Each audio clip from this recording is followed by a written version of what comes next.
Ce journal vous est offert par le FPI, Fonds de promotion de l'industrie, votre partenaire privilégié pour la réussite de vos projets.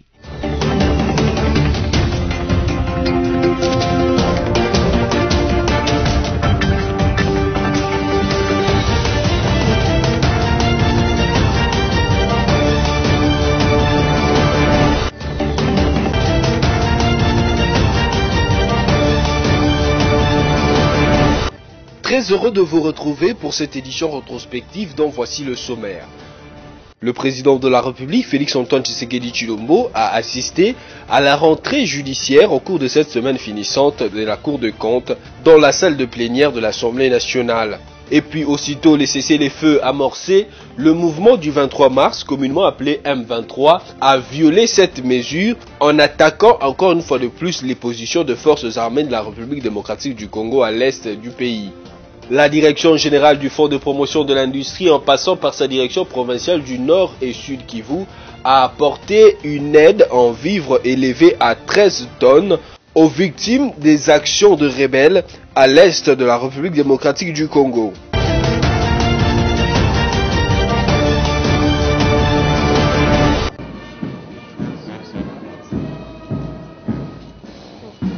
Tradition oblige, la cloche a sonné, donnant ainsi le go de la rentrée judiciaire 2023-2024 de la Cour des comptes. C'était ce jeudi lors d'une audience solennelle et publique dans la salle de banquet du Palais du Peuple. Magistrat suprême et garant du bon fonctionnement des institutions, le président de la République Félix-Antoine Tshisekedi Tshilombo est personnellement venu assister à cette cérémonie. Une présence qui traduit son engagement à l'amélioration de la gouvernance financière dans le pays. Conformément à son règlement intérieur, cette institution supérieure de contrôle des finances publiques a débuté la cérémonie par une mercuriale prononcée par le procureur général de la République. Elle était consacrée essentiellement sur l'historique, la présentation et les missions de la Cour des comptes. Une cour qui tire ses origines de l'époque coloniale et qui a connu de moments de léthargie avant d'être réhabilitée en juin dernier par le chef de l'État Félix-Antoine Tshisekedi Tshilombo, qui a renouvelé le personnel de cette institution et l'a doté de toutes les structures nécessaires à son fonctionnement.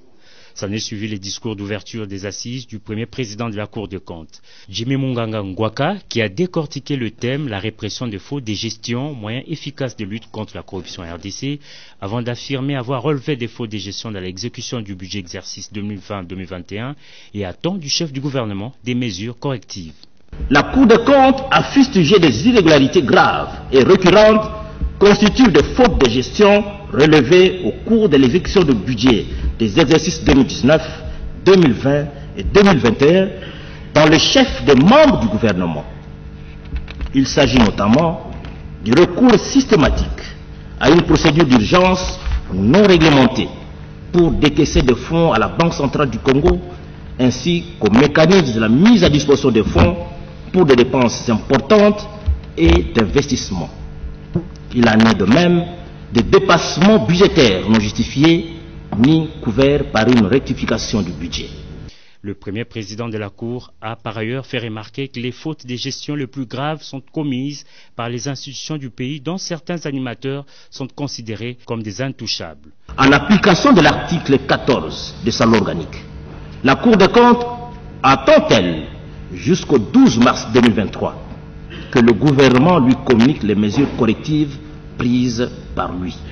Et pour cela, la Cour des comptes a au regard de ses prérogatives la latitude de proposer à l'autorité hiérarchique ou des tutelles de prendre des mesures conservatoires comprenant une suspension, une destitution, un blocage des comptes bancaires, une interdiction de quitter les territoires et autres. Et dans la foulée, le premier président de la Cour a remis le rapport public de la Cour des comptes exercice 2020-2021 au président de la République, magistrat suprême, puis aux représentants du président du Parlement et au Premier ministre. À l'instar de l'Inspection générale des finances, la Cour des comptes entend contribuer à l'amélioration de la gouvernance financière et au respect des principes des redditions de comptes.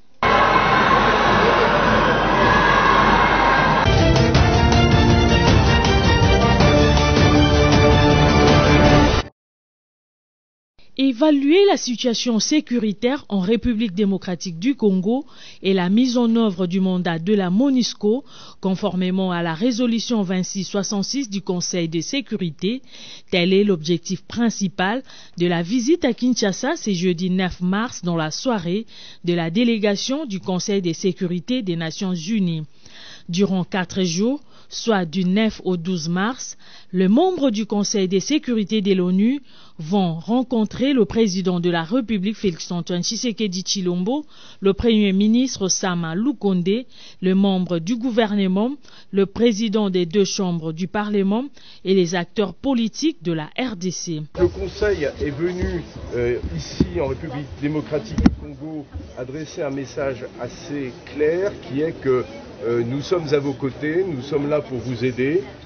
Il est important d'agir, il est important que les groupes armés, quels qu'ils soient, cessent leurs activités, que tous participent au processus politique, que les groupes étrangers se retirent, que les groupes soutenus par l'étranger se retirent aussi, et que la paix revienne enfin en République démocratique du Congo. Nous sommes là pour nous enquérir de la magnitude de la situation et pouvoir mobiliser l'ensemble des partenariats pour une réponse à la mesure de la situation humanitaire. Conduite par l'ambassadeur de France Nicolas Desrivières et celui du Gabon Michel Blanc, cette délégation prévoit une visite à Goma. Ceci afin d'apprécier la situation sécuritaire et humanitaire dans les Nord Kivu.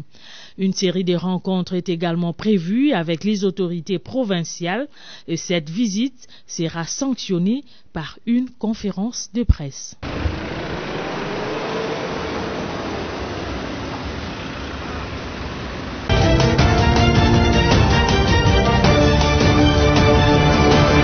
Je viens d'avoir l'honneur et le plaisir, il d'un pays, d'un grand pays frère et ami. C'est pour, comme je lui ai dit, c'est pour lui transmettre les amitiés sincères du peuple algérien aux représentants du peuple congolais frère et pour lui faire ma volonté de renforcer la coopération bilatérale entre nos 2 pays dans les divers domaines, dont notamment la concertation au plan parlementaire. J'ai évoqué la commémoration du 60e anniversaire de l'établissement des relations diplomatiques entre l'Algérie et la République démocratique du Congo. Et j'ai dit à cette occasion, il est que normal de vouloir renforcer la coopération, y compris dans le domaine de la diplomatie parlementaire. La RDC s'est engagée, et j'en suis content, de réfléchir favorablement à la mise en place d'un cadre de coopération, à savoir un groupe d'amitié qui facilitera dans les jours à venir cette coopération au niveau des 2 parlements. Donc j'attends justement à ce que ce geste se concrétise.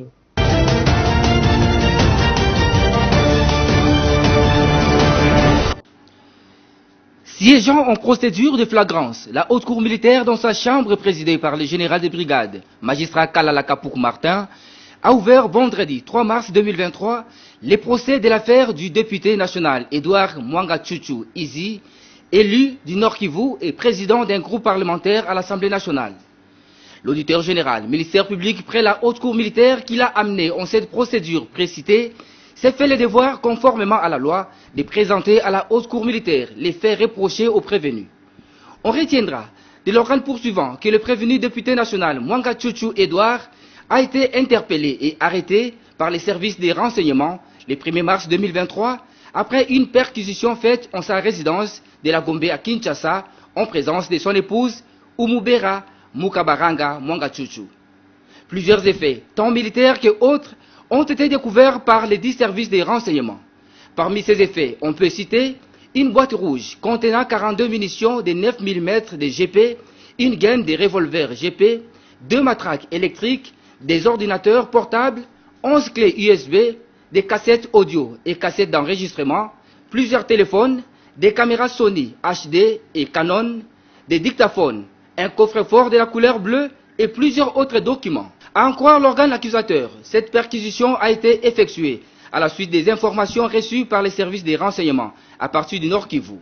Les effets ci-haut énumérés sont constitutifs des infractions de trahison, atteinte à la sûreté de l'État, détention illégale d'armes et munitions de guerre, association des malfaiteurs, participation à un mouvement insurrectionnel et incitation des militaires à commettre des actes contraires au devoir ou à la discipline, a dit le ministère public.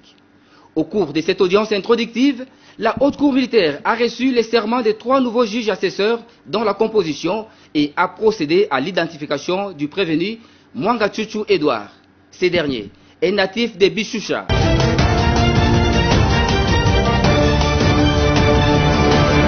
Ici à Paris pour la supervision managériale et aussi pour encourager les MCI et continuer ou poursuivre avec la sensibilisation afin de voir beaucoup de Congolais s'enrôler pour participer au processus électoral en cours. C'est pour nous l'occasion aussi de féliciter les MCI parce que vous allez remarquer que ici en France, nous avons atteint un nombre très élevé comparativement aux autres pays. Et donc, féliciter aussi tous les requérants, tous les Congolais qui ont fait ce déplacement pour s'enrôler et avoir leur carte d'électeur. Et pour voter le candidat président de son choix, il faut avoir sa carte d'électeur. Donc, c'est pour nous une occasion de rappeler les Congolais résidant ici en France, dans toutes les provinces de la France, de venir ici à l'ambassade de la RDC à Paris pour s'enrôler, pour chercher leur carte d'électeur afin de participer au vote en décembre prochain.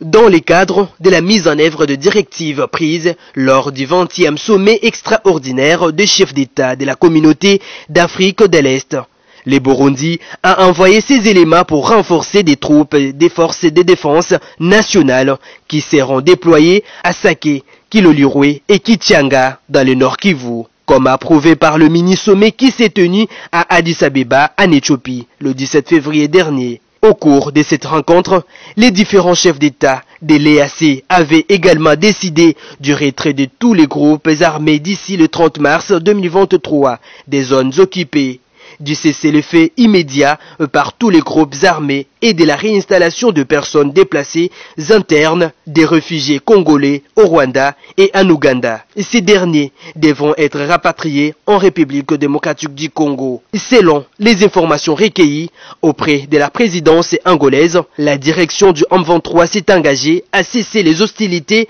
dans toute la région orientale de la République démocratique du Congo à partir de ce mardi 7 mars à 12h.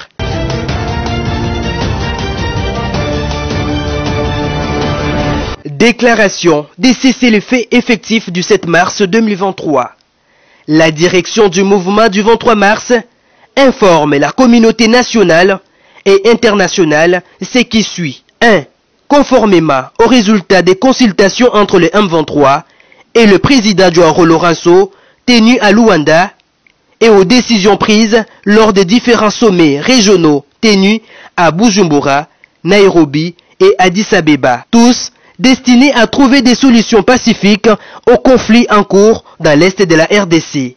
Le M23 déclare un cessez-le-feu effectif qui entre en vigueur ce mardi 7 mars 2023 à 12h, heure de Bunagana, afin d'ouvrir la voie au dialogue direct avec le gouvernement de Kinshasa. D. Le M23 saisit cette opportunité pour remercier tous les dirigeants régionaux qui ont fait des efforts pour écouter, comprendre ces problèmes et pour les efforts incessants afin de rétablir la paix et la sécurité dans l'est de la RDC. De ce qui précède, le M23 appelle les autres dirigeants régionaux et partenaires internationaux à ne ménager aucun effort pour contribuer aux initiatives en cours visant à restaurer la paix et la stabilité dans l'est de la RDC et dans la région dans son ensemble. 3. Les M23 réitèrent son engagement à résoudre pacifiquement les conflits en cours dans l'Est de la République démocratique du Congo,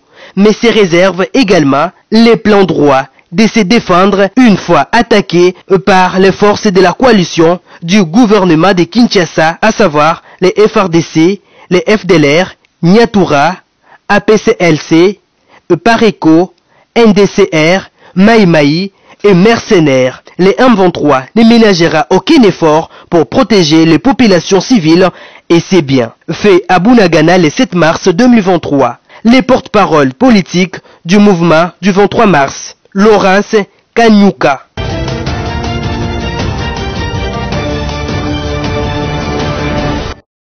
Il n'a fallu que quelques heures pour voir le 6e cessez-le-feu être à nouveau violé par les terroristes du M23. D'après un communiqué des forces armées de la République démocratique du Congo rendu public mardi 7 mars, le M23 a attaqué les positions à Karouba, l'axe de Kibirizi, ainsi que sur l'axe Pont Mabenga. Et ils ont récupéré cette localité située dans les territoires des Rutshuru en province du Sud Kivu. Ces attaques surviennent alors que c'est le même mardi à 12 h que la mesure d'un cessez-le-feu prise par les terroristes est entrée en vigueur. Mais déjà à 13 h, soit 1 heure plus tard, ces affrontements ont été signalés par les sources locales avant d'être confirmés par l'armée. Rappelons que le lundi dernier, les terroristes du M23 ont lancé plusieurs bombes sur la cité de Sake, tuant au moins 3 personnes et générant plusieurs dégâts matériels.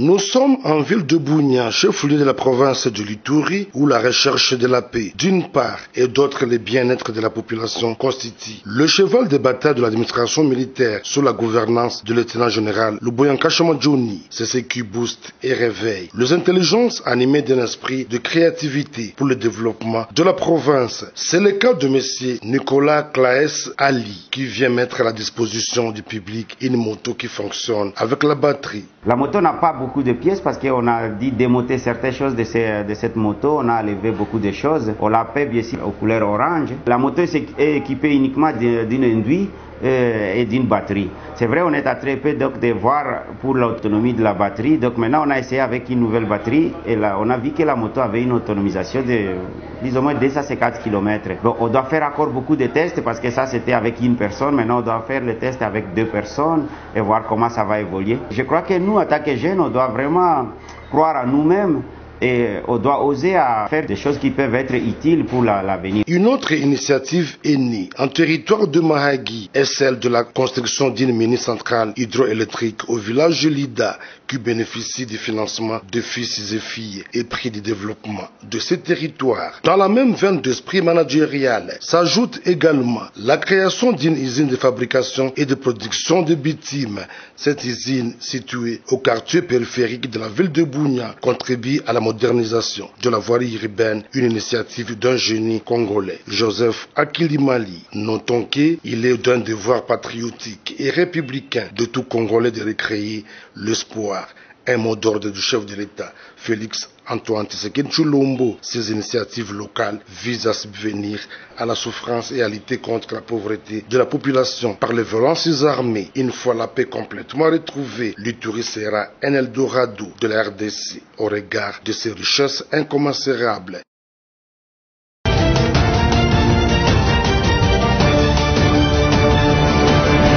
C'est depuis le 8 mars 1977 que cette journée a été instaurée par l'ONU. Cette journée des luttes pour les droits de la femme a des origines bien plus anciennes et complexes. Le jour-là, des milliers de manifestants s'étaient réunis dans la rue pour lutter pour les droits des femmes, une édition marquée particulièrement par les répressions des femmes en Iran ou en Afghanistan. En France, cette date du 8 mars a été récupérée par le mouvement de libération des femmes, une institution féministe historique marquée à gauche pour manifester contre l'instauration de l'année de la femme par l'ONU en 1975. Pour Marie-Jo Bonnet, pionnière du MLF, c'était alors comme une évidence de manifester. Elles ont été toutes d'accord que ce 8 mars 1975 date pour refuser de se laisser enfermer dans programme, un cadre, une date. 2 ans plus tard, l'ONU promulgue le 8 mars comme journée internationale des droits des femmes. Historiquement, on fait référence ici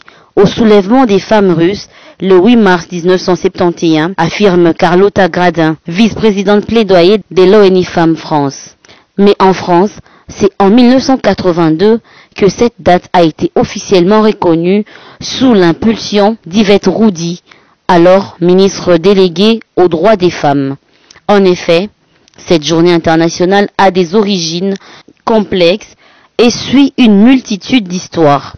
Pour tout comprendre, il faudra remonter au début du XXe siècle. C'est Clara Zetkin, figure allemande du féminisme socialiste, qui proposa la création d'une journée des femmes lors des congrès socialistes de 1910 à Copenhague sur le modèle de Women's Day des femmes socialistes américaines. Parallèlement, le 8 mars 1917, 23 février du calendrier russe, les femmes de Saint-Pétersbourg descendent dans les rues pour manifester contre la vie chère et les retours des soldats. C'était donc le premier acte de la révolution russe. On pourrait alors attribuer la décision de célébrer cette fête du 8 mars en référence à ce soulèvement des femmes communistes comme l'a fait l'ONU. On peut dire qu'en réalité, il n'y a pas eu d'événements fondateurs particuliers, mais plutôt des événements indépendants qui se sont entremêlés et qui ont abouti à la journée que nous connaissons aujourd'hui. On ne peut pas s'arrêter à une journée. Il est fondamental d'agir et de sensibiliser surtout dans un contexte de recul du droit des femmes dans certains pays, affirme Carlotta Gradin. La triste réalité afghane et iranienne, entre autres, le montre chaque jour.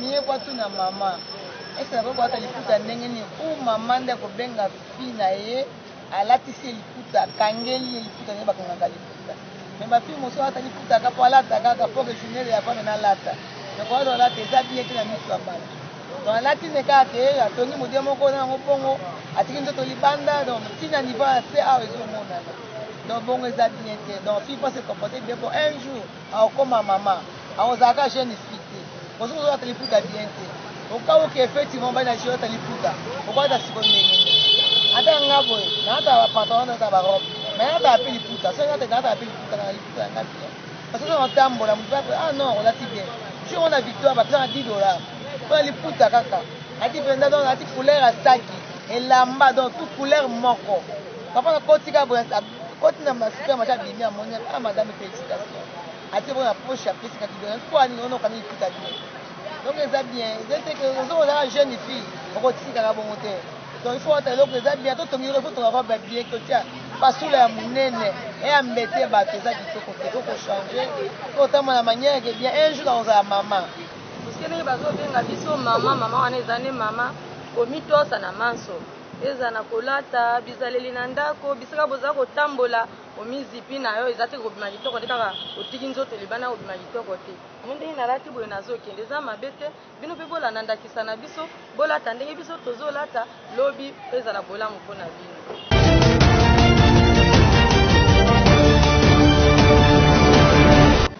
pona ngana ko pesa conseil kake ti wa ko ta liputa bien te mie kwa tu na mama esa kwa hata liputa ndenge ni mama nda kobenga fi na ye alatisi liputa kangeli liputa ne bakanga liputa me ba fi moso hata liputa ka pala ta ka po que journée ya pa na lata ne kwa do lata za bien que na miso mbala donc lati ne ka ke atongi modie moko na ngobongo atiki ndoto libanda donc tina niveau assez a ezo mona donc bongo za bien te donc fi pas se comporter bien pour un jour a comme maman a ozaka jeune fille parce que vous avez liputa bien te au cas où effectivement ba na jio ta liputa au quoi ta siko ndenge ata ngabo na ata pantalon na ta ba robe mais ata apeli liputa so ata apeli liputa na liputa ngati parce que on tambola mu pas ah non on l'a si bien si on a victoire ba $10 pour liputa kaka ati venda donc ati couleur à saki et lamba donc toute couleur moko papa na kotika bo kotina masika macha bimi amonia ah madame félicitations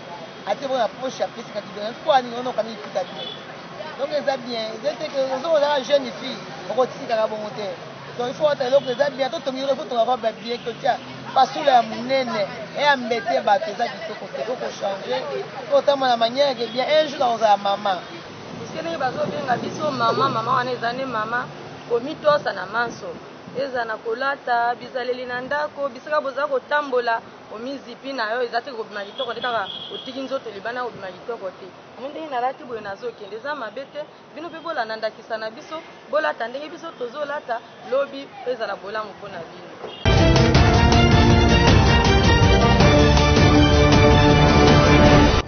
Il y a la mondialisation, tout va avec la vitesse du monde, il n'y a pas à se lamenter. Nous devons nous adapter au choix de nos pays. Ce n'est pas étonnant. Et surtout que les Africains veulent toujours imiter les Européens. Selon moi, il n'y a pas une culture qui est supérieure à l'autre. Toutes les cultures doivent se comprendre. Faire les choses. Il faut répondre au goût du client. C'est ce qui importe.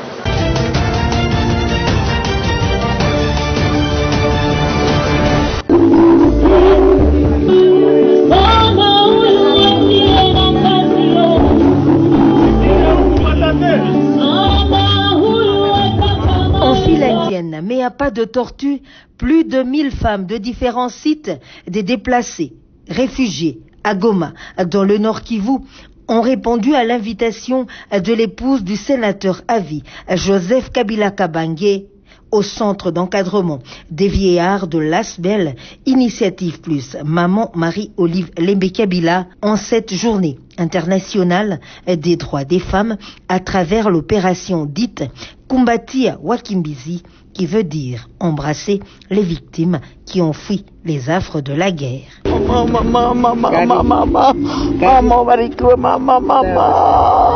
Ces visages qui ont perdu le sourire car traumatisés par l'insécurité ont après ces accolades dégagé une mine d'espoir vu la chaleur maternelle leur transmise par Marie-Olive Lembe Kabila, toujours préoccupée par leur situation.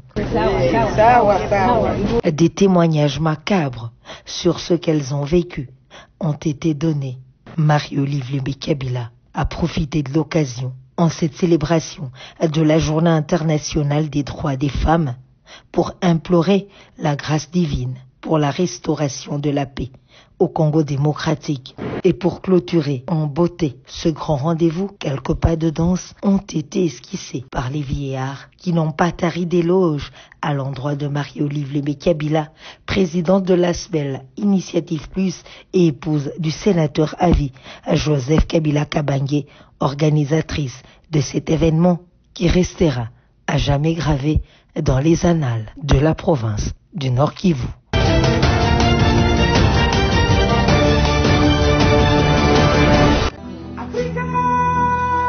La province du Nord Kivu, dans la périphérie de la ville de Goma, le fonds de promotion de l'industrie FPI vient de voler au secours de personnes déplacées du camp de Boulengo qui ont reçu une assistance en vivres. L'aide apportée par le FPI est composée de 13 tonnes de vivres composées de la farine de maïs, de sel, de l'huile végétale et elle est destinée aux personnes vivant avec handicap et aux personnes âgées. Avant la remise de cette assistance du Fonds de promotion de l'industrie, Honoré Kabunda Mbuta, directeur Nord et Sud Kivu de cet établissement public, s'est entretenu avec le numéro 2 de l'exécutif provincial du Nord Kivu, le commissaire divisionnaire Ekou Kalipopo, qui a reçu cette assistance au nom du gouvernement provincial. Dans son speech, le directeur Kabunda a expliqué que la direction générale du Fonds de promotion de l'industrie avait répondu à l'appel des autorités provinciales pour venir en aide aux personnes déplacées. Nous avons répondu à l'appel et nous avons aussi transmis cet appel au niveau de siège, notre direction générale. C'est comme ça que nous sommes là, avec la réponse de la direction générale. Dans la réponse, nous avons 13 tonnes, donc 13 tonnes quelque chose. Il y a l'huile que nous avons, l'huile végétale, il y a au moins 900 sacs de farine, 100 paquets ou 100 sacs du sel. Ça fait très mal d'abord. Vous savez, même ce que nous avons amené, nous disons que ce n'est pas suffisant. Parce que nous avons été sur le terrain, ce que nous vous avons vu et observé, c'est inhumain. Et ça fait mal. La guerre n'est pas bonne. La guerre n'est pas bonne. Je ne sais pas qu'est-ce que je peux leur dire. Je suis incapable présentement de leur demander de rester chez eux. Parce que la balle n'a pas Dieu. Le vice-gouverneur a, pour sa part, exprimé sa gratitude envers le FPI pour ses gestes humanitaires. Il a appelé d'autres Congolais à suivre cet exemple et à venir en aide à leurs frères et sœurs qui sont victimes de la guerre. Quel ne peut n'être tout souhait que de féliciter. Et je le fais au nom de son Excellence, Monsieur le gouverneur de province qui est en réunion actuellement, pour dire toute notre gratitude vis-à-vis de la NEP à travers ce geste assez grand qui a été fait.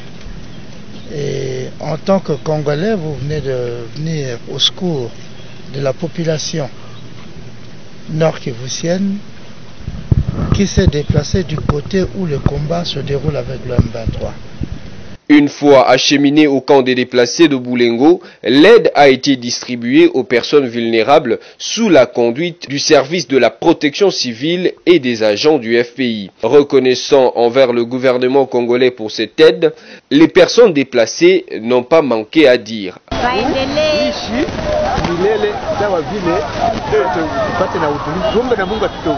La situation reste précaire pour les personnes déplacées qui ont besoin d'une assistance humanitaire urgente pour survivre. Le FPI espère que son geste inspirera d'autres personnes à venir en aide aux populations vulnérables de la région.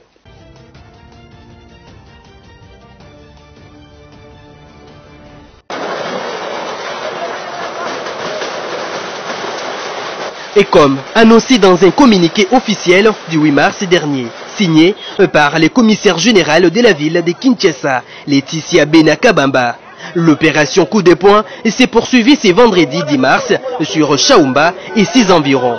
Présent sur place, le vice-gouverneur Gérard Moulumba et l'équipe de Kinshasa Bopeto, sous l'initiative du gouverneur Jantiningo Bilambaka, qui agit conformément à sa vision d'assainir la ville de Kinshasa. Et cette opération constitue à dégager les emprises publiques, éradiquer le marché pirate, enlever les épaves et véhicules abandonnés, évacuer les kiosques et terrasses des fortunes, garages pirates selon Maître John, interrogé sur place.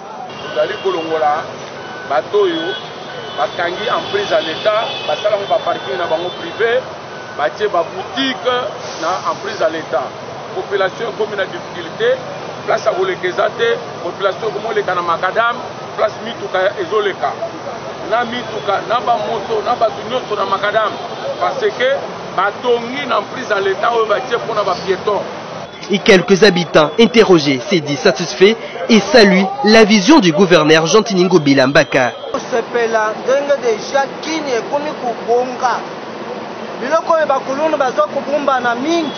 ezosala makambo ebele boye etiki balabala meme oza kuna ozoya tout droit kubanga lisusu eza te yaya naoki nde esengo komona ndenge bazobuka yango malgré critique ekozala mpona bato mosusu baosepela te ya mosala malamu esalema na koencourage basala yango nde baosala eza bien. Au reste de la population quinoise, l'autorité appelle à évacuer les points noirs ou des charges pirates des déchets pour assurer l'assainissement et la protection de l'environnement de la ville de Kinshasa.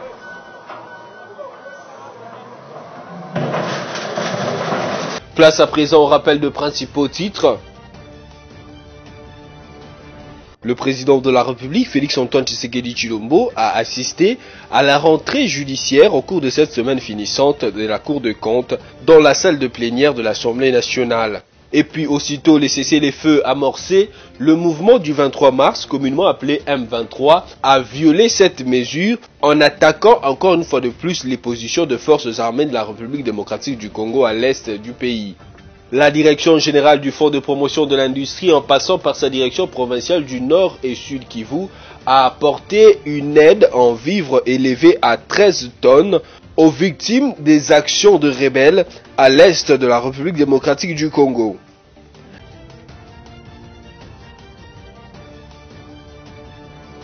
Cette édition rétrospective est terminée. Merci de l'avoir suivi et surtout bon week-end chez vous.